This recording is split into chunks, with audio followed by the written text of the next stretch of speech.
जय हिंद प्यारे बच्चों। आज हाजिर हो चुके हैं हम क्लास 9th पर भाग नंबर 4। प्यारे बच्चों, आज क्लास 9th का जो टॉपिक है हमारा टॉपिक पहला पुराना टॉपिक ही चल रहा है, जिसमें से हमने क्वेश्चन जो आपकी प्रश्नावली थी 1 का डी। कौन सा प्रश्नावली थी प्यारे बच्चों? 1 का D, class 9th NCERT book, जिसमें से हमने 1 से लगा करके 11 तक के सभी क्वेश्चनों को सॉल्व कर दिया था। बड़ी ही आसानी से आपको समझ में भी आया था। आज हमको क्वेश्चन नंबर 12 से यानी कि भाग नंबर 4, ये भाग नंबर 4 है इस प्रश्नावली का। ठीक है प्यारे बच्चों, यानी प्रश्नावली 1 के डी का भाग नंबर 4 पर हम हाजिर हो चुके हैं। और आज है बहुत ही शानदार क्वेश्चन है आज के इस वीडियो में, क्योंकि प्यारे बच्चों आज हमको अंडर रूट वाली संख्याओं को कैसे हमें सिद्ध करना है कि वो परमेय संख्या, यानी कि अंडर रूट वाली संख्या को हम कैसे सिद्ध कर सकते हैं, आसान से आसान तरीके से कैसे हम सिद्ध कर सकते हैं कि वो एक अपरमेय संख्या है। तो इस तरह की संख्या जैसे under root 5, under root 3, under root 7, या 2 प्लस में अंडर रूट 3, या फिर माइनस के under root 5 minus under root 3, ऐसी संख्याओं को प्यारे बच्चे कैसे हम सिद्ध करें कि ये एक अपरमेय संख्या। बहुत ही शानदार तरीके से, बहुत ही आसान तरीके से और बहुत ही कम शब्दों में हम समझने वाले हैं इन सभी क्वेश्चनों को आसानी से। तो प्यारे बच्चों बने रहिएगा। यदि इस तरह के क्वेश्चन आपको समझना है, सीखना है, तो आपको वीडियो के एंड तक बने रहना पड़ेगा। तो चलते हैं प्यारे बच्चों क्वेश्चन की ओर। तो पहला क्वेश्चन हमारा है 12वां नंबर। कह रहा है कि 2 प्लस में अंडर रूट 3 को हमें सिद्ध करना है कि भैया बताइए कि ये एक अपरमेय संख्या है, तो कैसे। ठीक है, तो प्यारे बच्चों देखिए, जब अपरमेय संख्या कैसे पहले कह दे कि भैया बताओ कि ये अपरमेय संख्या है, सिद्ध कीजिए, तो हम उसका विपरीत मान लेते हैं, बोले तो परमेय संख्या मान लेते हैं। जैसे एक एग्जाम्पल से प्यारे बच्चों, जैसे कि आपके सामने कोई व्यक्ति खड़ा है, आपको मालूम है कि इसने गलती की है, ये गलत है, आपने देखा है, परंतु काफी लोग ये कह रहे हैं आपसे कि नहीं आपके पास सबूत क्या, और आपके पास सबूत कुछ नहीं है, बस आपने देखा है, लेकिन आपकी बातों पर कोई विश्वास नहीं कर रहा है, तो आप सबूत उसे कैसे देंगे। तो आप ऐसा दिमाग लगा सकते हैं कि उस व्यक्ति ने जो गलती की है आप मान ले थोड़ी देर के लिए कि नहीं आपने गलती नहीं की है। आपको मालूम है कि उस व्यक्ति ने गलती की है, लेकिन आप थोड़ी देर के लिए मान लेते हैं कि उसने गलती की नहीं है। अब गलती की नहीं है, आपने मान लिया, तो उस व्यक्ति को लगेगा कि ये हमसे डर गया है, इसलिए ये मतलब हमसे डर गया है, तो इसलिए अब ये हमारी तरफ बोल रहा है, मतलब हमारे विरोध में नहीं बोल रहा है, जबकि इसको पता है कि हमने गलती की है, लेकिन तब भी ये कह रहा है कि नहीं तुमने गलती नहीं की है। इस तरह से वो थोड़ा सा सतर्कता कम करेगा अपनी, और वो तुमसे बोलचाल करने लगेगा, बताने लगेगा। अब आप उसे अपनी बातों में फंसा करके पूछ सकते हैं सभी चीज़ें कि यार देखो हमको मालूम था कि यार तुमने ऐसा किया है, लेकिन हमने सभी लोगों के सामने कह दिया कि भैया तुमने ऐसा नहीं किया है, क्यों ऐसा किया था यार बताओ। ऐसे मतलब कि बातों घुमा करके आप उससे पूछ सकते हैं, और वहाँ से ही आप उसका सबूत, जैसे कि कोर्ट में वकील अक्सर इस तरह की स्टाइल या इस तरीके को अपनाता है विरोधी दल को फंसाने के लिए। तो प्यारे बच्चों यहाँ पर क्या है कि हमको पता है कि ये एक अपरमेय संख्या है, क्योंकि भैया ये अपरमेय संख्या के साथ परमेय संख्या जुड़ेगी तो भैया अपरमेय ही तो आएगा, तो ये अपरमेय संख्या है। लेकिन उन एग्जामिनरों को कैसे बताएं कि भैया ये अपरमेय संख्या है, वो नहीं मान रहे हैं, तो सिद्ध करना है। तो हम थोड़ी देर के लिए सवाल के जैसे बन जाते हैं कि भैया ये सवाल कह रहा है कि नहीं नहीं नहीं मैं अपरमेय हूँ, मैं अपरमेय हूँ। हम कह देंगे ठीक है भाई, हम तुम्हें मान लेते हैं कि तुम एक अच्छी संख्या हो, तुम एक परमेय संख्या हो। तो थोड़ी देर के लिए हम मान लेते हैं कि माना 2 प्लस में अंडर रूट 3 क्या है, एक क्या है बच्चों, परमेय संख्या है। हम थोड़ी देर के लिए क्या कर लेते हैं, मान लेते हैं, माना है, ठीक है, परमेय संख्या। फिर बच्चों अगर ये परमेय संख्या है तो इसको हम पी बटे क्यू के रूप में लिख सकते हैं कि नहीं लिख सकते। पी बटे क्यू का मतलब बटे के रूप में, पी बटे क्यू का मतलब क्या होता है, बटे के रूप में लिख सकते हैं, ठीक है, लिख सकते हैं। अब यहाँ पर आप जानते होंगे पी और क्यू एक पूर्णांक संख्या होती है, जहाँ पर क्यू 0 के बराबर नहीं होता है। बात आपको समझ में आ रही होगी, आपने पढ़ा भी होगा। और आप ये भी जानते होंगे कि पी बटे क्यू एक असह अभाज्य संख्या है। आप ये सब जानते होंगे कि असह अभाज्य संख्या पूर्णांक संख्या क्या होती है। और यदि आप इसके बारे में नहीं जानते हैं तो आप हमारे पिछले वीडियो में जा सकते हैं। अब प्यारे बच्चों क्या है, दोनों पक्षों का हमें वर्ग करा देते हैं। क्या करा देते हैं, दोनों पक्षों का क्या करा देते हैं, दोनों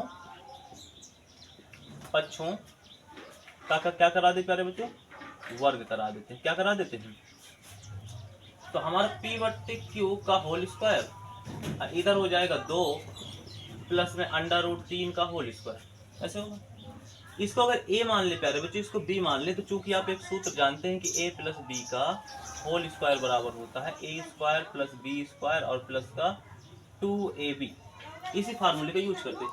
यहाँ पर प्यारे बच्चों p का स्क्वायर और q का स्क्वायर हो जाएगा। यहाँ पर a का स्क्वायर बोले तो 4 का स्क्वायर, 2 का स्क्वायर जो कि होता है 4। यहाँ पर अंडर रूट 3 का स्क्वायर हो जाएगा यानी b का स्क्वायर हो जाएगा, तो इससे स्क्वायर कट जाएगा तो यानी 3 आ जाएगा प्यारे बच्चों। प्लस में यहाँ पर 2 गुणे में a की जगह क्या है 2 है, a की जगह क्या है 2 है, और गुणे में b की जगह क्या है, b की जगह अंडर रूट 3 है। तो गुणा कराएंगे तो 4 अंडर रूट 3 आने वाला है कि नहीं आने वाला, तो यहाँ पर लिख सकते हैं कि 4 अंडर रूट 3। ये आपको समझ में आ गया होगा। अब आगे चलते हैं, ये दोनों जुड़ जाएंगे। तो अगर प्यारे बच्चों ये दोनों जुड़ जाएंगी तो हमारी हो जाएगी 7 प्लस में 4 अंडर रूट 3, इतना आ जाएगा। ठीक है, अब प्यारे बच्चों इसको हम क्या करते हैं, इसके तरफ पक्षांतर कर लेते हैं। यानी कहने का मतलब ये है कि p बटे q का स्क्वायर बराबर में 7 प्लस में 4 अंडर रूट 3। इसका अगर इस तरफ पक्षांतर करेंगे प्यारे बच्चों तो हमारे पास कुछ आ जाएगा p स्क्वायर q स्क्वायर और माइनस का 7 और बराबर में 4 अंडर रूट 3, ये कुछ ऐसे आ जाएगा। अब ये इसके अंडर रूट 3 के गुणे में रखा है 4, तो इधर आपका बटे में आ जाएगा। पहले हम इसके लासा ले लेते हैं, लासा लेंगे तो हमारे पास आ जाएगा q का स्क्वायर p का स्क्वायर माइनस का 7 q स्क्वायर आ जाएगा, और ये कुछ ऐसे आने वाला है। अब प्यारे बच्चों ये गुणे में है तो इधर बटे में आ जाएगा कि नहीं आ जाएगा, तो यहाँ पर हो जाएगा p का स्क्वायर माइनस का 7 q का स्क्वायर बटे में 4 q स्क्वायर, हो जाएगा कि नहीं हो जाएगा। और यहाँ पर हो जाएगा हमारा प्यारे बच्चों अंडर रूट 3। ठीक है, अब आप इस समीकरण को थोड़ा सा ध्यान से देखिएगा। क्या करना है, इस समीकरण को थोड़ा सा ध्यान से देखना। चूंकि प्यारे बच्चों आप जानते होंगे कि अपरिमेय संख्या, अपरिमेय ये क्या लिख रहा है, क्योंकि यहाँ पर जानते होंगे कि अपरिमेय संख्या क्या होती है, अपरिमेय संख्या कभी भी परिमेय संख्या के बराबर नहीं होती है। आप इतना तो जानते होंगे कि कभी भी अपरिमेय संख्या परिमेय संख्या के बराबर नहीं होती है। बस वही बात आप जरा ये वाला देखिए, ये वाला पक्ष यानी लेफ्ट हैंड साइड यानी दायां पक्ष, बायां पक्ष। बायां पक्ष क्या है आपके सामने, बायां पक्ष है आपका, क्या है बायां पक्ष आपका, बायां पक्ष है प्यारे बच्चों आपका कि p का स्क्वायर माइनस का 7 q का स्क्वायर और बटे में 4 q स्क्वायर। ये प्यारे बच्चों p बटे q के रूप में अर्थात भिन्न के रूप में लिखा है कि नहीं लिखा है, बिल्कुल लिखा है, अर्थात ये एक परिमेय संख्या है कि नहीं है। और उसी तरह इसके जो बराबर में अगली संख्या लिखी है अंडर रूट 3, जैसा कि आप जानते होंगे कि ये एक अपरिमेय संख्या है। तो अगर इस समीकरण को प्यारे बच्चों हम देखें तो हमें लग रहा है कि परिमेय संख्या के बराबर अपरिमेय संख्या रखी है, जैसा कि संभव नहीं है। सिद्धांत तो हमारा ये कहता है कि परिमेय संख्या कभी भी अपरिमेय संख्या के बराबर होती नहीं है, तो फिर ये कैसे बराबर हो सकता है, इसका मतलब ये कथन गलत है। ये कथन क्या है, गलत, इसका मतलब यही हुआ ना। तो बस हमको यही लिखना है, क्या लिखना है हमको कि समीकरण एक के अनुसार एक के अनुसार, अगर हम समीकरण एक के अनुसार देखें तो ये परिमेय है, तो ये भी परिमेय होना चाहिए, क्योंकि परिमेय संख्या के बराबर परिमेय संख्या ही तो होती है, अपरिमेय थोड़ा ना होती। मान लेते हैं हमें पता है कि ये अपरिमेय है, हमें पता है, आपको भी पता है, लेकिन हम अगर इस समीकरण की बात माने तो समीकरण क्या कह रहा है कि भैया ये परिमेय संख्या है, तो इसके बराबर तुम अगर इसको रखे हो तो ये भी परिमेय संख्या होगी। तो वही बात लिखना कि समीकरण क्या कहता है, पहले वो बात हम लिखते हैं। तो समीकरण के अनुसार अंडर रूट 3 एक क्या है, एक परिमेय संख्या है। एक परिमेय क्या है बच्चों, एक परिमेय संख्या है। लेकिन प्यारे बच्चों परिमेय संख्या है, लेकिन आप ये जानते हैं, लेकिन हम जानते हैं, क्या जानते हैं, हम जानते हैं क्या जानते हैं कि अपरिमेय संख्या बराबर परिमेय संख्या तो होती नहीं है, ये तो जानते हैं। अतः ये कथन तो विरोधाभास है, समीकरण कुछ और कह रहा है, नियम हमारा रूल जो परिमेय संख्याओं का रूल होता है, संख्या पद्धति का रूल होता है, वो कुछ और कह रहा है। तो इन दोनों नियमों में यानी इस क्वेश्चन के अनुसार और इस नियम के अनुसार दोनों में तो विरोधाभास उत्पन्न हो रहा है, दोनों उल्टा सीधा की बात बोल रहे हैं, दोनों में लड़ाई हो रही है। तो लड़ाई होना यानी कि दोनों की बात, वो कुछ और बोल रहा है और वो कुछ और बोल रहा है, लेकिन हमारा ये तो एक आम क्वेश्चन है, ये तो पूरा नियम है जिसको तो सिद्ध करके प्रोफेसरों ने, गणित के जो प्रोफेसर से उन्होंने सिद्ध करके दिया है। तो ये तो एकमात्र ये एक समीकरण की बात है और ये एक प्रूव्ड वैल्यू है, प्रूव्ड की हुई वैल्यू है कि अपरिमेय संख्या कभी परिमेय संख्या के बराबर नहीं होती। तो इसकी बात ज़्यादा इंपॉर्टेंट होगी, इसकी बात कम इंपॉर्टेंट होगी, तो इसी की बात को हम मानेंगे। तो हम कह सकते हैं कि अतः यह है कथन क्या है, कथन विरोधाभास उत्पन्न कर रहा है। ये हो गया। अब जब ये विरोधाभास उत्पन्न कर रहा है और यह हमारी गलत कल्पना, क्योंकि हमने इसको मान लिया था कि ये प्रमेय है, ये हमारी कल्पना थी ना, हमने सोचा था ना ऐसा, तो ये विरोधाभास उत्पन्न क्यों हुआ, ये सब कारण किस कारण से हुआ, क्योंकि हमने माना था। तो ये हमारी ये उत्पन्न हो रहा है, यह क्या है, यह हमारी क्या है, गलत कल्पना, क्या हुआ, कल्पना के कारण हुआ। ठीक है। अतः प्यारे बच्चों, या फिर कह सकते हैं कि इसलिए क्या हो जाएगा, इसलिए √3 क्या होगा, क्योंकि हम इस नियम को ज्यादा बात मानेंगे, इसी की तो बात मानेंगे ना हम। अतः √3 क्या है, एक अपरिमेय संख्या है।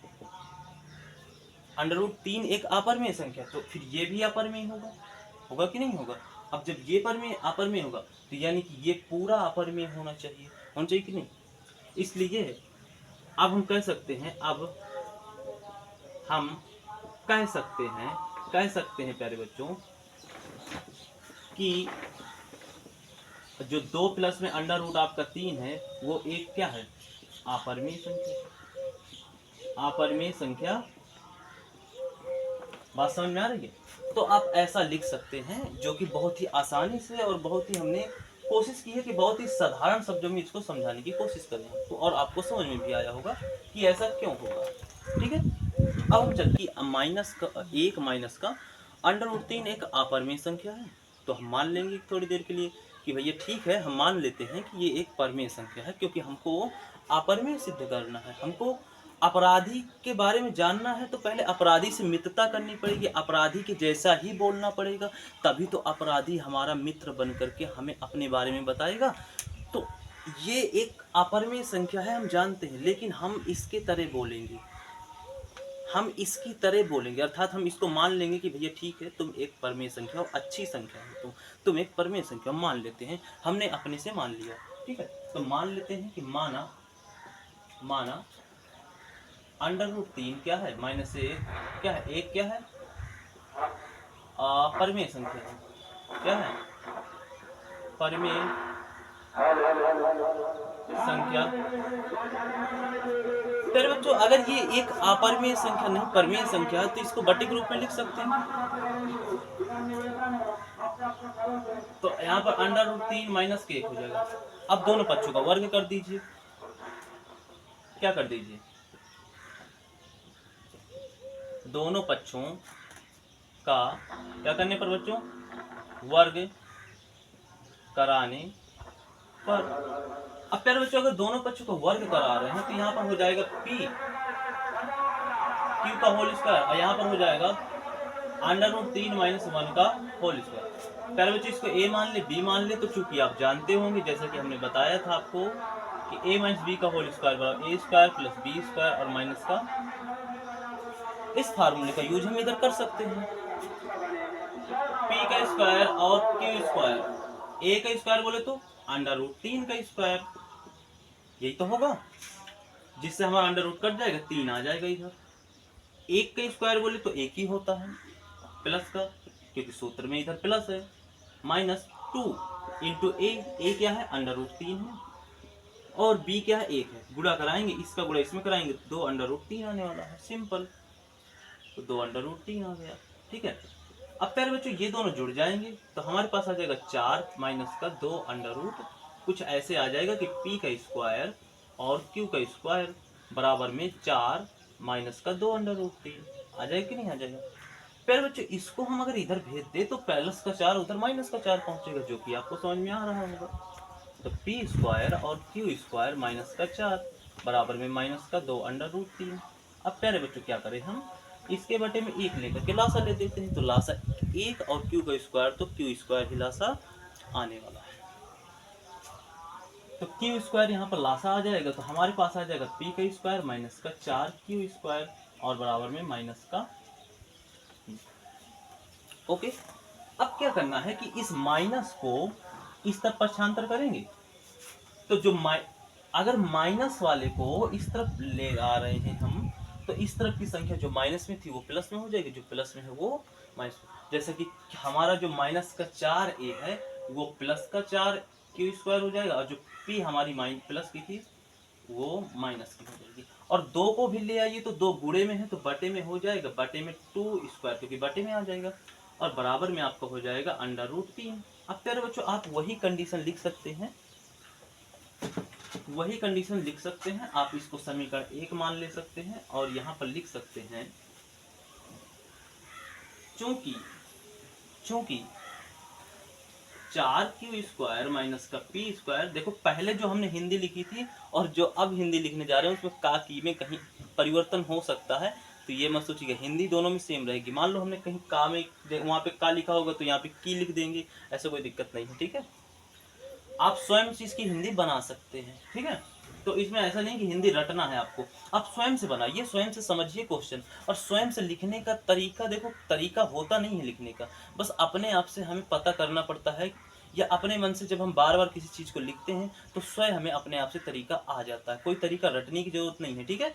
तो आप इस हिंदी को रटिए मत, अपने आप से बनाइए, समझिए, और ये समझिए कि हमने ये हिंदी कहाँ से लिखी और क्यों ये लाइन लिखी। जब आप ऐसा समझेंगे तो आप स्वयं ही लिख पाएंगे, ठीक है। और 2 क्यू स्क्वायर, ठीक है प्यारे बच्चों, ये क्या है, क्योंकि ये क्या है, एक परमेय संख्या है। क्या है प्यारे बच्चों, ये क्या है, परमेय संख्या है। लेकिन प्यारे बच्चों अंडर रूट जो आपका 3 है वो क्या है, एक क्या है, अपरमेय संख्या है। क्या है, अपरमेय संख्या है। बात समझ में आ रही कि नहीं आ रही, वो एक क्या है, अपरमेय संख्या, ठीक है। नियमानुसार अगर प्यारे बच्चों चलते हैं हम, तो अपरमेय संख्या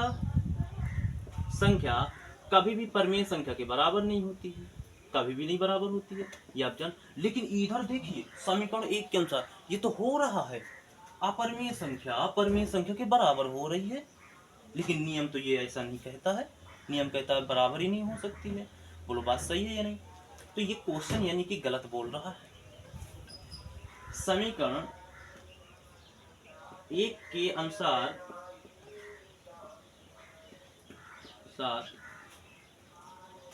यह कथन क्या, कौन सा कथन, ये वाला कथन जो नियम बोल रहा है, समीकरण की अगर बात माने तो समीकरण के अनुसार यह कथन तो गलत है, यही बात हम लिखने जा रहे हैं। कथन विरोधाभास क्या कर रहा है, उत्पन्न कर रहा है।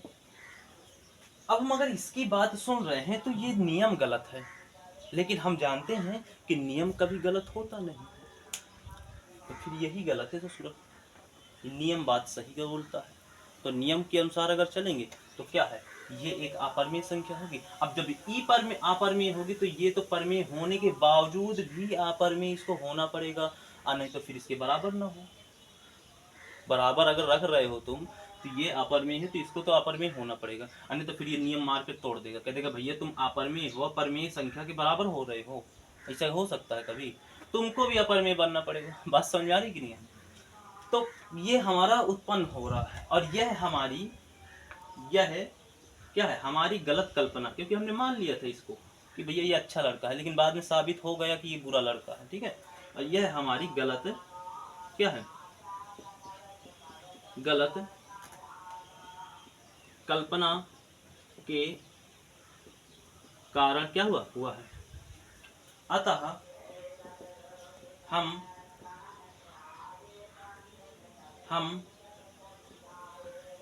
कह सकते हैं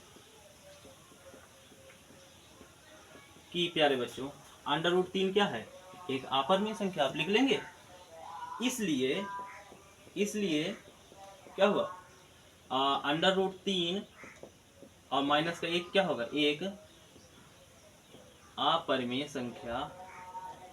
अच्छा, ये अपरिमेय संख्या क्यों होगा, हमने तो √3 को सिद्ध किया, इसको थोड़ा ना सिद्ध किया प्यारे बच्चों, क्योंकि ये नियम एक बात और बोलता है कि परिमेय संख्या कभी भी अपरिमेय संख्या के साथ दोस्ती नहीं करेगी। तो एक आपका परिमेय संख्या है और √3 एक अपरिमेय संख्या है, तो अपरिमेय संख्या दोस्ती कैसे कर सकते हैं, बोलो। नहीं, एक साथ नहीं रह सकते ना भाई। अपरिमेय संख्या, मान लो एक गंजेड़ी आदमी है और एक शरीफ आदमी है, दोनों आपस में रह सकते हैं क्या? तो इसलिए ये कथन आपका अपरिमेय ही होगा। ठीक है, तो अब चलते हैं, हमने इसमें पिछले वाले क्वेश्चन से भी कम शब्दों में हिंदी लिखने की कोशिश इस क्वेश्चन में की है। ठीक है, तो आप समझ पा रहे होंगे। और ये लाइन हमने रट करके नहीं लिखी है, आपको बताया कि ये लाइन कहाँ से आएगी, ऐसा हम क्यों लिखेंगे, बाद में हमने यहाँ पर ये लाइन लिखी है। तो आपको कोई हिंदी समझने में कोई दिक्कत होगी नहीं और ना ही ये सवाल समझने में। कुछ सूत्र दे रखा है, नॉर्मल सूत्र है, जानते भी हैं। कह रहा देखो, मॉड के अंदर ए का स्क्वायर मतलब मॉड ए और माइनस मॉड बी का होल स्क्वायर का प्रसार करना है, यानी इसके बराबर क्या होगा हमको बताना है। और इतना ही नहीं, ये इसके बराबर ये ऐसे कुछ लिखा है, यानी a² + b² और दूसरी ओर लिखा है 2 √mod a × mod b। कह रहा इन दोनों के बीच में चिन्ह कौन सा होगा, इन दोनों के बीच में कौन सा चिन्ह होगा, यही वाला चिन्ह होगा क्या, सच में यही वाला चिन्ह होगा या फिर और कोई होगा, और यदि और कोई चिन्ह होगा तो किन संख्याओं की वजह से ऐसा होगा। नहीं समझ में आया, पहले क्वेश्चन करते फिर समझ में आएगा। ठीक है, तो प्यारे बच्चों अगर हम इसको देखें तो हमको दिया है कि ए और बी एक परिमेय संख्या, जैसा कि आपकी स्क्रीन पर क्वेश्चन दिख रहा होगा। ठीक है, हमने मान लिया परिमेय संख्या है, इसका मतलब ये पूरा समीकरण परिमेय संख्या होगा, क्योंकि ये ए भी परिमेय है तो ये भी पूरा परिमेय होगा।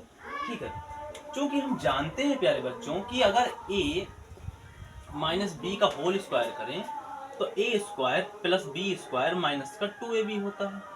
अभी आपको क्वेश्चन भी ये सूत्र दिया है कि नहीं दिया, दिया है ना। अरे हमने इसको -b को पीछे उठा के रख दिया। तो इसलिए प्यारे बच्चों, इसलिए अगर हम कर दें कि mod a minus mod b का होल स्क्वायर करें तो क्या सूत्र होगा, तो मॉड का अगर प्यारे बच्चों स्क्वायर करते हैं तो वह स्क्वायर से मॉड हट जाता है, और यहां पर b का मॉड करेंगे तो स्क्वायर से हट जाएगा। ठीक है, और -2 इंटू में मॉड a और इंटू में मॉड b, कुछ ऐसे आने वाला है कि नहीं आने वाला, बोलो आएगा कि नहीं आएगा अगर हम इसका सूत्र खोल रहे हैं। ठीक है, ये आने वाला, एकदम सिंपल सी बात है।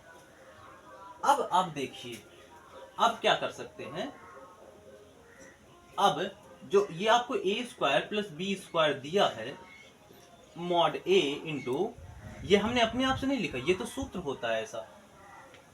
ठीक है, इसको अगर हम बराबर के उस तक पक्षांतर कर लें और थोड़ी देर के लिए इसको 0 मान सकते हैं।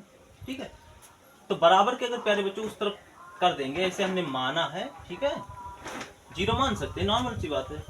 तो a² + b² और इसको आप थोड़ी देर के लिए समीकरण 1 भी मान लीजिएगा। ठीक है, तो ये उस तरफ प्लस का हो जाएगा, यानी कि ये कुछ ऐसे आने वाला है, सिंपल है। अब आप ये बताइए कि अगर हम इसकी जगह, जैसे कि समीकरण 1 में आप इसको समीकरण मत मानिए, समीकरण 1 आप इसको मान लीजिए। ठीक है, अब देखिए पुनः हम चलते हैं, इसको आगे बढ़ते हैं, एक बार फिर से नोट करते हैं, फिर आगे समझते हैं क्या होने वाला है। और ये भी एक अपरिमेय हो गया, क्या हम इसके बराबर में ये रख सकते हैं समीकरण 1 के अनुसार। ठीक है, तो हम लिख सकते हैं कि समीकरण 1 के अनुसार तो इसके बराबर भी हम इसको रख सकते हैं। ठीक है, तो इसकी जगह हम इसको रख देते हैं, तो ऐसे रख देंगे मॉड a और मॉड b बराबर में 2, ऐसा रख सकते कि नहीं रख सकते, हो गया। ठीक है, अब प्यारे बच्चों अगर 2 से 2 को काट दें तो हमारे पास ये कुछ ऐसे बचा कि नहीं बचा, बोलो बचा। अब आप ये बताइए कि ये दोनों तो बराबर हो रहे हैं और चिन्ह कहेगा आ रहा है बराबर का, लेकिन ये बराबर किन की वजह से हो रहा है? तो मॉड ए और मॉड बी की वजह से ही तो बराबर हो रहा है। जब आपका मॉड बी के बराबर है और मॉड ए के बराबर है, कहने का मतलब ये है कि 2 गुणे अगर हम 3 लिखें और 3 गुणे 2 लिखें, या फिर कर सकते हैं कि 2 गुणे ही 3 लिख दें, कोई दिक्कत नहीं है। तो इस तरफ का पूरा इसके बराबर कब होगा? जब इसके दोनों अंक बराबर होंगे। जब इसके दोनों अंकों के बराबर होंगे तो इन दोनों अंकों का गुणा इन दोनों अंकों के बराबर होगा। तो कहने का मतलब कि 2 बराबर होगा आपके 2 के और 3 बराबर होगा आपका 3 के, तो तभी तो 2 गुणे 3 बराबर होगा 3 गुणे 2 के। समझ में आ रही कि नहीं आ रही? यानी कि अगर हम इसको पूरे को a मान लें और इसको अगर हम b मान लें, तो यानी इसके और ये क्या होगा? बराबर होगा। और इसके बराबर है आपका मॉड ए मॉड बी, और इसके बराबर भी यही होना चाहिए, तभी तो ये दोनों बराबर होंगे कि नहीं होंगे। बात समझ में आ रही है कि नहीं आ रही? बात समझ में आ रही ना? तो ये कुछ इनकी वजह से बराबर हुआ। और ये पहली कंडीशन है। दूसरी कंडीशन ये है कि ये दोनों परमेय संख्या है। तो क्या परमेय संख्या 2 एक परमेय संख्या नहीं है? अब परमेय संख्या को हम मॉड के अंदर रख दें और मॉड से बाहर निकालें तो 2 ही तो बाहर आएगा। तो क्या ये परमेय संख्या नहीं होगा? क्या ये परमेय संख्या नहीं होगा? होगा। और सवाल में पहले भी कहा है कि ए और बी एक परमेय संख्या है, स्पष्ट लिखा है क्वेश्चन में। तो जब ये दोनों परमेय संख्या हैं तो परमेय संख्याओं का गुणा परमेय संख्या के गुणा के बराबर होगा कि नहीं होगा? अर्थात ये वाला ये इसके बराबर होगा कि नहीं होगा? बोलो, बात समझ में आ रही है? तो यानी कि यहाँ पर चिन्ह आपका कौन सा होने वाला है? यानी मॉड ए बराबर होगा मॉड बी के। यही आपका आंसर आने वाला है। हमको यही बताना था कि यहाँ पर चिन्ह क्या आएगा और किनकी वजह से आएगा। तो इनकी वजह से आएगा। बात समझ में आ रही है? बहुत आसान था, हमको बस दिखाना था कि ये दो अगर एक परमेय संख्या है, ए और बी परमेय संख्या है, तो क्या इनकी वजह से ये पूरा कैलकुलेशन बराबर हो सकता है, ये सिद्ध हो सकता है। ये जो हमको दिया है, बात समझ में आ रही है? तो आपको ये समझ में आ गया होगा। बहुत ही आसान तरीके से कोशिश की इसको समझने की और समझाने की। और तो √5 माइनस √3 क्या है? एक क्या है? परमेय संख्या है, ऐसा हमने मान लिया है। ठीक है, एक क्या है? ये परमेय संख्या है, हमने ऐसा क्या है? मान लिया है। ठीक है, जब हम ऐसा मानेंगे तो इसको हम p/q के रूप में लिख सकते हैं कि नहीं लिख सकते? यानी बटे के रूप में लिख सकते हैं कि नहीं लिख सकते? बिल्कुल लिख सकते हैं। जब बटे के रूप में लिख सकते हैं तो हम दोनों तरफ का पक्षों का क्या कर दे? दोनों पक्षों का क्या कर दे? दोनों पक्षों का क्या कर दे? हम वर्ग करा दे। क्या करा दे? वर्ग करा दे। ठीक है, जब दोनों पक्षों का वर्ग कराएंगे तो p और q का होल स्क्वायर बराबर में p और q का क्या हो जाएगा? Whole square. रुको एक मिनट थोड़ा सा, हाँ अब ठीक है। तो p और q का होल स्क्वायर और यहाँ पर हो जाएगा √5 माइनस का √3 का होल स्क्वायर। इसको प्यारे बच्चों a मान ली, इसको b मान ली, तो a माइनस बी का होल स्क्वायर, जैसे आप जानते होंगे। अगर नहीं जानते, क्योंकि आप लोग क्या है भूल बहुत जल्दी जाते हैं, तो a स्क्वायर प्लस का b स्क्वायर और माइनस का 2ab होगा कि नहीं होगा? इसी का प्रयोग करते हुए प्यारे बच्चों हम इधर लिख सकते हैं कि √5 का होल स्क्वायर, √5 का होल स्क्वायर यानी कि a का √5 से 5 कट जाएगा, यानी कि इधर क्या आएगा आपका? 5 आएगा। फिर प्लस लगा है सूत्र में, b का स्क्वायर यानी √3 का स्क्वायर, तो 3 आ जाएगा।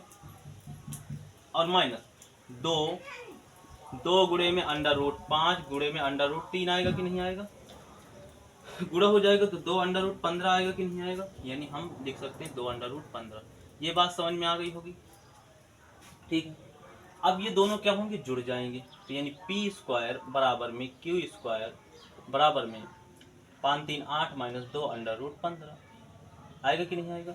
अब प्यारे बच्चों इसको हम इस तरह पक्षांतर कर लेते हैं, तो हमारे पास कुछ ऐसे आ जाएगा p square q square minus का 8। अब आपको समझने में दिक्कत नहीं हो रही होगी, हम जानते हैं, क्योंकि आपने इस तरह के क्वेश्चन अभी कर लिए हैं। लासा ले लेते हैं, तो लासा लेंगे तो हमारे पास आ जाएगा q का स्क्वायर और p का स्क्वायर माइनस का 8q का स्क्वायर बराबर 2 √15 आ गए। अब इसको हम इस तरह पक्षांतर कर लेते हैं, तो हमारे पास आ जाएगा प्यारे बच्चों p का स्क्वायर माइनस का 8q का स्क्वायर बटे में 2q का स्क्वायर बराबर में आ जाएगा 2 √15 अरे 2 कहाँ से आएगा, अंडर रूट 15 ही बचेगा। अब कि हम जानते हैं, क्या जानते हैं प्यारे बच्चों, कि अपरिमेय संख्या कभी भी क्या है, परिमेय संख्या के बराबर होती नहीं है। और ये आपको कहाँ से मिला है, ये किस आधार पर कह रहे हैं, तो ये तो हमारा संख्याओं के नियम यानी संख्या पद्धति के नियम के अनुसार है। परिमेय संख्याओं का नियम है। कौन सा नियम है, परिमेय संख्याओं का नियम है। कौन सा नियम है, परिमेय संख्या के नियम परिमेय संख्या के नियम, या फिर कह सकते हैं कि वास्तविक संख्या के नियम से आप ऐसा नाम बदल सकते, कोई दिक्कत की बात नहीं है। लेकिन ये हो गया, इतना है क्योंकि हम ये जानते हैं। लेकिन समीकरण, लेकिन आप देखें तो लेकिन अब हम ये भी जानते हैं कि यहाँ पर लिख सकते हैं कि पी स्क्वायर माइनस का 8q² और 2q² एक क्या है, परिमेय संख्या है कि नहीं है। और हम जानते हैं, हम यह भी जानते हैं, या फिर और कह सकते हो अंडर रूट 15 क्या है, एक अपरिमेय संख्या है।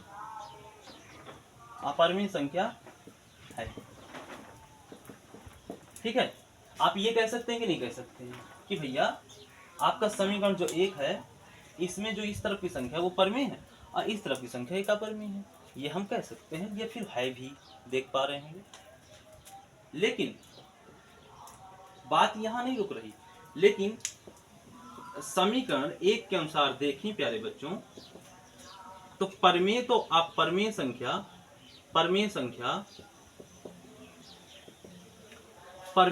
प्यारे बच्चों अपरिमेय संख्या के तो बराबर है। हाँ, बराबर है कि नहीं बराबर है, बोलो, बराबर है कि नहीं बराबर है। समीकरण के अनुसार देखें तो ये कथन तो विरोधाभासी है। यह कथन क्या है, विरोधाभास क्या कर रहा है, उत्पन्न कर रहा है प्यारे बच्चों। क्या कर रहा है, उत्पन्न कर रहा है।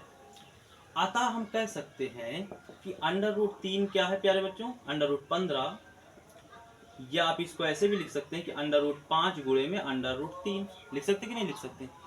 एक क्या होगी, एक अपरिमेय संख्या होगी। क्या होगी, एक अपरिमेय संख्या होगी। इसलिए प्यारे बच्चों आपका जो अंडर रूट 5 है और माइनस का अंडर रूट 3, क्योंकि अपरिमेय संख्या तो ये दोनों है, तो अपरिमेय में अपरिमेय को घटाओगे तो अपरिमेय ही तो रहेगा भाई। गदहा के साथ गदहा को रखोगे तो गदहा ही तो रहेगा, समझ में ना।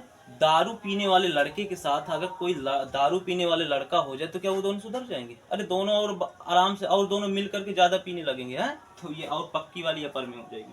ठीक है, एक क्या है, ये अपरिमेय संख्या क्या होगी, संख्या होगी प्यारे बच्चों। ये आप समझो। आशा करते हैं प्यारे बच्चों ये क्वेश्चन हमने बहुत ही, और हमने कहा है कि हर एक क्वेश्चन में हिंदी की जो लाइनें हैं वो ऊपर नीचे हो सकती हैं, थोड़ा अक्षरों में चेंज हो सकता है, क्योंकि हम हर बार आपको रट करके नहीं बोल रहे हैं, हम पहले समझा रहे हैं कि ये लाइन क्यों आएगी, कैसे आएगी, फिर इसके बाद लिख रहे हैं। तो अब रटी हुई चीज तो एक जैसी होती है। रटी, अगर कोई चीज रटी है तो उसको भैया लिख दो, बार बार लिखवाओगे गलत होने वाला नहीं, वही हम बार बार लिखेंगे। लेकिन ये तो हमने आपको रटाने की कोशिश की नहीं, तो बिना रटे लिख रहे हैं, तो इसलिए क्या है कि कुछ लाइनें ऊपर नीचे हो सकती हैं, शब्दों में कुछ अंतर हो सकता है, लेकिन अर्थ वही रहने वाला है, सवाल वही रहने वाला है, सवाल सही रहने वाला है। तो प्यारे बच्चों आपको ये लाइनें कैसे आई, क्यों आई, आपको हमने पहले समझाया, इसके बाद लिखा। ऐसे नहीं कि भैया ये ऐसे होगा, नहीं ऐसे लिखना ही है, नहीं, बिल्कुल ऐसे नहीं लिखना है। पहले आप समझिए कि ये हम क्यों लिख रहे हैं ऐसी हिंदी, फिर इसके बाद आप हिंदी स्वयं से लिखने की कोशिश कीजिए, और आप चाहें तो मदद इधर से लीजिए, ठीक है। 2 नंबर क्वेश्चन बताने से पहले हम आपको यहाँ पर एक सूचना देंगे कि जैसे कि यहाँ पर अंडर रूट 5 है और अंडर रूट 7 है, इस तरह की बेहूदी संख्याओं का अंडर रूट वर्ग कैसे निकालिए, क्योंकि प्यारे बच्चों इसका हमें पहले वर्गमूल निकालना पड़ेगा, तभी हम तो इसको एक दशमलव के रूप में दर्शा सकते हैं कि नहीं? इतना तो आप समझते होंगे कि भाई इसका हमें दशमलव में मान ज्ञात करना है, इसका भी दशमलव में ज्ञात करना है, और दशमलव के कितने अंक तक? 2 अंक तक ज्ञात करना है। तो दशमलव के 2 अंक तक अगर किसी भी अंडर रूट संख्या का मान ज्ञात करना होता है तो उसका वर्गमूल कराते हैं। तो आपको रटी होगी भाग विधि द्वारा, निकालते कि नहीं निकालते किसी भी अंडर रूट वाली संख्याओं का वर्गमूल। प्यारे बच्चों अब इसको भुला दीजिए आप, क्योंकि हमने इस पर एक वीडियो बनाया है प्यारे बच्चों कि अंडर रूट की जो बेहुदी संख्याएं हैं, जैसे कि अंडर रूट 5 हो गया, अंडर रूट आपका 11 हो गया, अंडर रूट 81 को तो आप आराम से निकाल सकते हैं, 9 होता है, under root 75, under root 205, under root 5, मतलब अंडर रूट के अंदर बेहुदी संख्याएं जिनका वर्गमूल निकालना बड़ा मुश्किल पड़ता है, ऐसे अंडर रूट 19, इस तरह की बेहुदी संख्याओं का वर्गमूल निकालने का जो तरीका है, और जैसे कि इस तरह की आपकी संख्या आ जाती हैं 0 अंडर रूट के अंदर जैसे 2.23, इन संख्याओं का वर्गमूल प्यारे बच्चों क्या निकालना, वर्गमूल निकालने का जो तरीका है हमने बहुत ही सरल तरीके से, एक आसान तरीके से, कि आप अगर संख्या देखेंगे तो तुरंत इसका मान बता सकते हैं कि इसका वर्गमूल क्या होगा। इतनी आसान तरीके से ट्रिक के साथ हमने इस पर एक वीडियो बना चुके हैं, आप जाकर के देख सकते हैं, और आप देखेंगे और गारंटी देते हैं प्यारे बच्चों कि आप अगर एक बार इस वीडियो को, जो पिछला वीडियो है आप इस पर वर्गमूल पर आधारित जो बना है, आप उसे एक बार बस देखिए, ज़्यादा वीडियो लंबा नहीं है, 20 से 30 मिनट का लंबा है वीडियो, इतना तो आप रील देखते हैं खूब, तो आप कितना वीडियो क्यों नहीं देख सकते। आप देखिए और गारंटी देते हैं कि आज के बाद कोई भी ऐसी संख्या आपको बेहुदी मिल जाएगी, उसका आप वर्गमूल बहुत ही आसानी से निकाल पाएंगे, लेकिन इसके लिए आपको उस वीडियो को देखना पड़ेगा। इस वीडियो में तो हम बता नहीं सकते हैं, क्योंकि ये वीडियो तो अलग टॉपिक का है और फिर टाइम भी हमारे पास कम है, ठीक है प्यारे बच्चों। तो अगर हम अंडर रूट 5 का आपका क्या निकालें, वर्गमूल निकालें, तो पहले हमें वर्गमूल निकालना है। तो आप वर्गमूल निकालेंगे तो इसका हमारे पास क्या आने वाला है, तो आप हम कर देंगे, तो 5 हो जाएगा। तो हम वर्गमूल बता रहे हैं, यहाँ पर 2 दूनी 4, 2 पंचे, और इसके बाद 4.5, और इसके बाद 2.25, इसका प्यारे बच्चों इतना आने वाला है। और ये अंडर रूट 2 का क्या है, वर्गमूल है। क्या है प्यारे बच्चों, वर्गमूल है। और इसी तरह से हम 7 का निकालते हैं, तो 7 का निकालने के लिए हमको क्या करना पड़ेगा, 7 का तो होता है 2 3 6 और पंचे, और यहाँ पर जोड़ेंगे तो हमारे पास 5 आ जाएगा, तो होता है 2 दूनी 4 और 2 सत्ते 14 और 2 पंचे, यानी इसका हमारे पास आने वाला 2 अब हम प्यारे बच्चों आप देख रहे होंगे कि जो हम हैं वो ऐसे कैसे वर्गमूल निकाल रहे हैं, पता नहीं चल रहा हमको कैसे ऐसे वर्गमूल निकाल दे रहे हैं। तो प्यारे बच्चों हम उसी ट्रिक का यूज कर रहे हैं जो आपको हमने पिछली वीडियो में समझा रखा है, आप जाकर देखिए कि कैसे हम अंडर रूट वाली संख्याओं को वर्गमूल निकालते हैं, हमने उसी ट्रिक से निकाली है। आप चाहें तो आपने जो सीखा है कि भैया भाग विधि द्वारा ऐसे निकालते रहिए, भाग विधि द्वारा ऐसे निकालते रहिए, क्योंकि हम उस ट्रिक को इधर बता भी देंगे तो आपको समझ में नहीं आएगी, आपको वो वाला वीडियो देखना ही पड़ेगा अगर आप ऐसी बेहुदी संख्याओं का वर्गमूल निकालना चाहते हैं तो, ठीक है। ऐसे हमने निकाला इसका, देखो अगर आप इस विधि से भी निकालते हैं तो यही आने वाला है, आप देख सकते हैं, ताकि आपको विश्वास हो जाए कि जो हम ट्रिक बताए हैं वीडियो में वो एकदम परफेक्ट है। तो यहाँ पर आपका क्या आने वाला है, 2 आने वाले, घटाएंगे 3 0, ये कितने बार में जाएगा, 2 बार में जाएगा प्यारे बच्चों। कितने बार में जाएगा, 2, तो 4 4 चौको 16, ऐसे आने वाला है आपका, ठीक है। यहाँ पर 2 दूनी 4 हो जाएगा ना, घटाएंगे 1 आ जाएगा यहाँ पर, तो यहाँ पर 2 बार में जाएगा ऐसे, यहाँ पर कितना हो जाएगा, 2 दूनी 4 8, घटाएंगे तो आप कितना आ जाएगा, 6 आ जाएगा, और इधर कितना आ जाएगा 1 ऊपर से ऐसे, अब 4 आ गया, और यहाँ पर 5 बार में जाएगा, कितने बार में जाएगा, 5 बार में जाएगा, ठीक है। दशमलव के 2 ही अंक तक हमको निकालना था, हमने निकाल लिया। इसी तरह से आप 7 का भी निकाल सकते हैं, किसका निकाल सकते हैं, 7 का। आपको तो ये ट्रिक याद होगी, लेकिन हम क्या कह रहे हैं, आपको ये ट्रिक का प्रयोग नहीं करना है, लेकिन अभी तो करना पड़ेगा। जब आप उस वीडियो को देख लेंगे तो नहीं करेंगे आप तुरंत जैसे हमने निकाल के बता दिया वैसे आप भी निकाल लेंगे, तो जरूर देखिएगा उस वीडियो को टाइम निकाल के, ठीक है प्यारे बच्चों। तो अब इधर चलते हैं, अब देखो, अब आप बताइए कि जैसे अंडर रूट 5 है, तो अंडर रूट 5 का हमने वर्गमूल निकाला तो 2.5 आया, लेकिन ये अभी और निकलेगा ना आगे, दशमलव के और आगे तक हम निकाल सकते कि नहीं निकाल सकते, लेकिन हमने तो दशमलव के 2 ही अंक तक निकाला, तो क्या आगे नहीं निकाल सकते थे, निकाल सकते थे कि नहीं निकाल सकते थे, क्या हम इसमें और नहीं भाग दे सकते थे और 0 नहीं इधर बढ़ा सकते थे, नहीं। तो इसका मतलब ये कन्फर्म वाली वैल्यू तो नहीं है, नहीं है ना। तो इसका मतलब कि इसके आगे हमारे पास क्या मिलने वाला है, 2.6।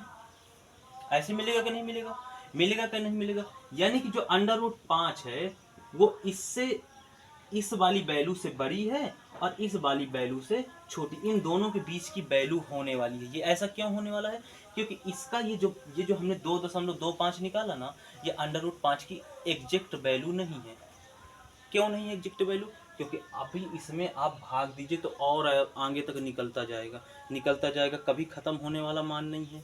तो हमने अपने ज़रूरत के हिसाब से मात्र 2 अंक तक ले लिया, तो क्या एग्जैक्ट वैल्यू है ये, यही पूरी वैल्यू है? नहीं, बहुत बड़ी वैल्यू है इसकी, होती है कि नहीं होती है।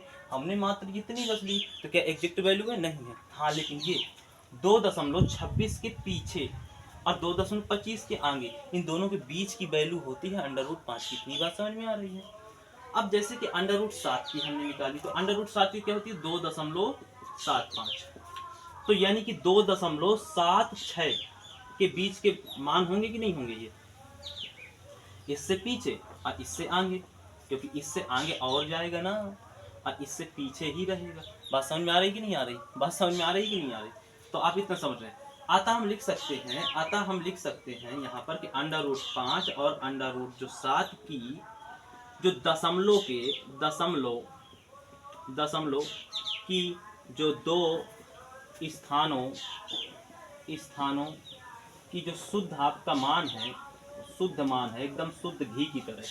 हाँ, तो शुद्ध मान क्या है आपका, 2.25 और 2 इसका 7 का 2.75, ये आपके दो मान हैं। ये अंडर रूट 5 का है और ये अंडर रूट 7 का है। अब इन दोनों लाइनों को हमने समझाया है, ये सवाल का पार्ट नहीं है। आप सवाल में शामिल कर सकते हैं नॉलेज के लिए, और सवाल बेहतरीन, अगर आप इसको शामिल कर रहे हैं ना सवाल के पार्ट में, तो सवाल और बेहतरीन लगेगा। तो इसलिए आप इनको शामिल कर सकते हैं, ये 2 लाइन है।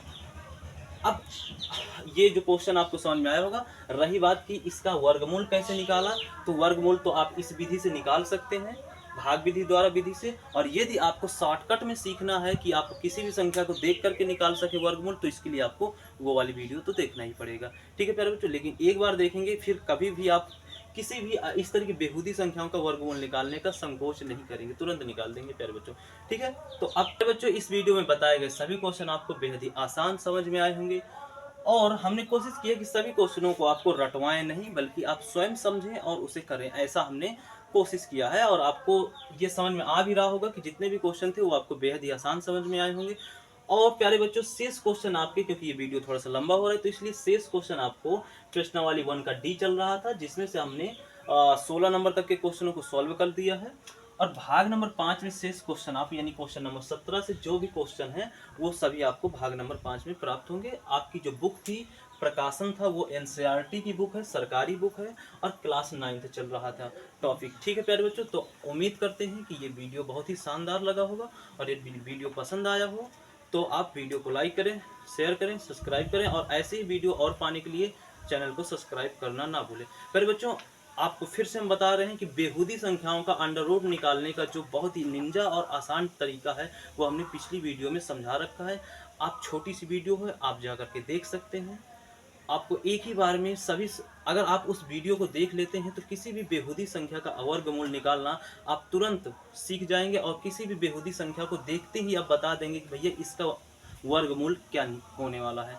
तो आप जरूर देखिएगा, मिस मत कीजिएगा उस वीडियो को। हमने अपलोड कर दिया है, इस वीडियो के पहले ही उसको अपलोड कर दिया था। अब हम चलते हैं, आपसे मुलाकात होगी पुनः भाग नंबर 5 में। जब तक के लिए जय हिंद, जय भारत।